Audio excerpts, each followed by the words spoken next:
Halo, saya Nurdin Apranto. Kembali lagi di sesi Live Story Moment. Tung tung tung tung.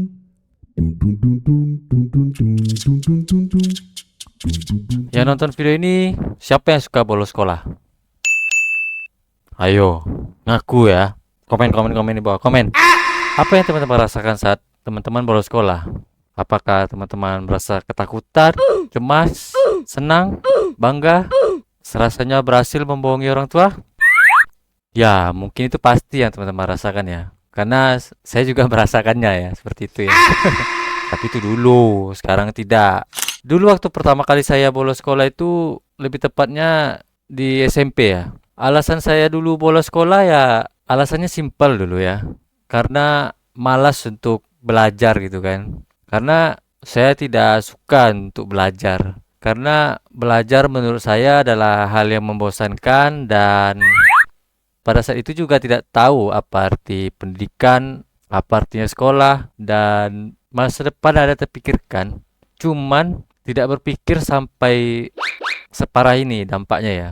Karena yang terpenting dari hidup saya pada itu ya hanyalah bermain ya. Karena bermain itu adalah hal yang sangat menyenangkan dan tidak membosankan gitu.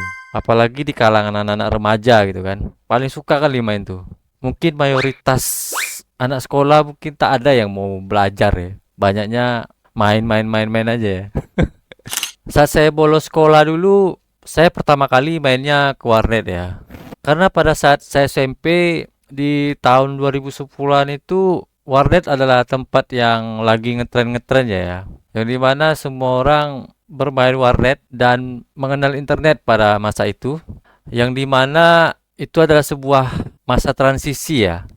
Yang dulunya bermain offline, sekarang beralih ke permainan online ya.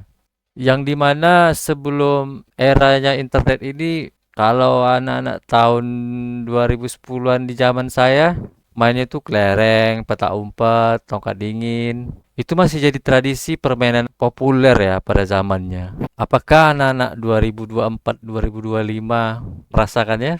Setelah sekian lama saya bolos sekolah, akhirnya saya ketahuan oleh orang tua saya ya. Saya pun merasa takut dan perasaan saya di situ lumayan cemas, takut, bimbang, gelisah dan campur aduk lah di situ semuanya. Seakan-akan saya takut dimarahi ya kan, dipukuli, dicambui, dicekek, ditanam hidup-hidup. Tapi ya enggak lah ya, bercanda itu. Dan enggak separah itu juga lah, ya kan. Nah, setelah saya sampai di rumah, disitulah saya baru ditanyai oleh orang tua saya, apa alasan saya bolos sekolah pada saat itu dan tidak sekolah. Alasan saya di situ cukup tidak logis dan lucu ya. Karena orang tua sudah banyak makan asam garam, sudah banyak sekali lah pengalaman ya. Jadi tidak akan mungkin percaya dengan omongan saya. Dan jawaban yang saya lontarkan pada saat itu adalah saya sudah terlambat sekolah pada saat itu, jadi pagarnya ditutup. Ya, pastinya gak percaya orang tua seperti itu ya kan. Karena hal itu nggak logis ya kan.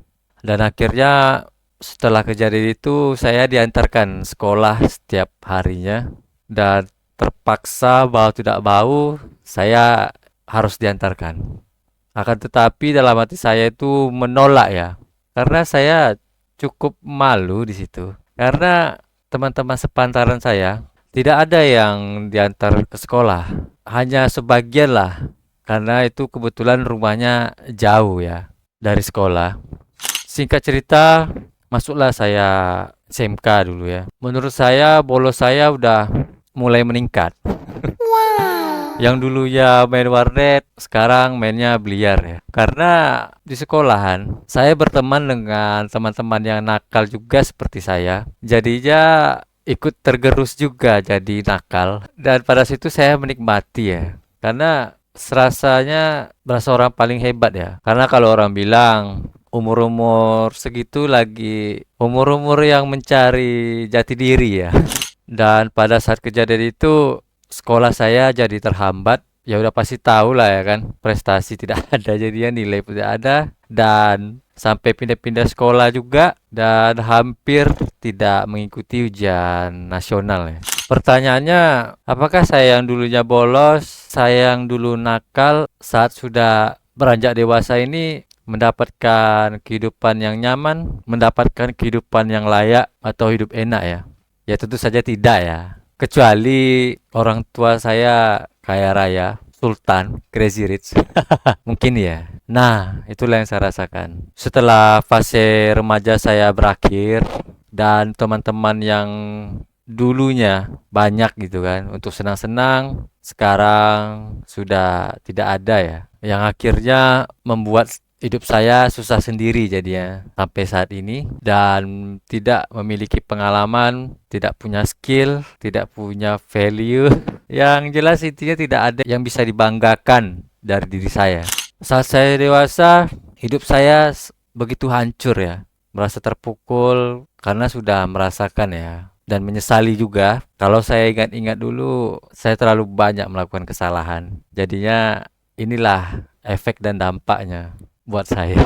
Jadi saya harus survive ya dari kehidupan saya yang kelam menurut saya dan harus saya rintis dari nol lagi ya. Mungkin teman-teman yang dulunya sudah giat belajar, rajin ya kan. Sekarang sudah berada di titik yang enak ya menurut saya. Sedangkan saya harus mulai dari nol lagi, nggak masalah. Karena itulah konsekuensi dari perbuatan kita ya, apa yang kita lakukan dahulu. Pesan dari saya, jangan pernah sekalipun terbesit ya untuk bolos sekolah. Apalagi yang belum pernah bolos sekolah. Jangan sampai. Karena apa ya, tidak ada gunanya juga. Terus prestasi ya tentu saja menurun. Dan yang ada makin kecanduan gitu. Kalau udah mulai aja sekali untuk bolos sekolah. Akan keterusan sampai tobat lah ya. Yang terutama kasihan orang tua ya kan. Orang tua udah capek sekolahin kita, tapi kitanya malah cabut sekolah atau malas belajar gitu kan. Pasti kecewa orang tua. Kalau orang tua itu kan inginnya kita melebihi prestasi atau pendidikan orang tua kita ya kan. Terus buat teman-teman yang sudah terlanjur bolos sekolah, mending stop lah dari sekarang. Tidak ada gunanya teman-teman. Karena apa ya? Ingat masa depan yang cerah akan menunggu teman-teman. Tapi dengan satu syarat, rajin sekolah, rajin belajar. Saya ngomong begini bukan karena saya sudah berhasil atau menjadi orang hebat ya. Tidak. Tapi di sini saya mengungkapkan atau sharing lah lebih tepatnya penyesalan saya dahulu ya. Karena tujuannya ya satu tadi, supaya teman-teman tidak merasakan masa kelam seperti apa yang saya rasakan saat ini ya. Kalau dipikir-pikir, kalau saya serius dulu untuk sekolah, belajar, pasti cita-cita yang saya ingin gapai pasti terwujud kan. Tapi itulah bentuk dari kenakalan saya, kebodohan saya, ketololan saya. Itu yang membuat saya sampai di titik ini sekarang. Oke, kalau ada ilmu yang bisa teman-teman dapatkan dari omongan saya, silakan dipraktekkan, dijalankan, lakukan. Tapi jika tidak ada ya silakan tinggalkan aja. Close video ini sekarang dan beri saja di dislike. Oke, sekian dulu mungkin live story momen saya kali ini. Semoga kita berjumpa di video-video selanjutnya ya. Bye bye.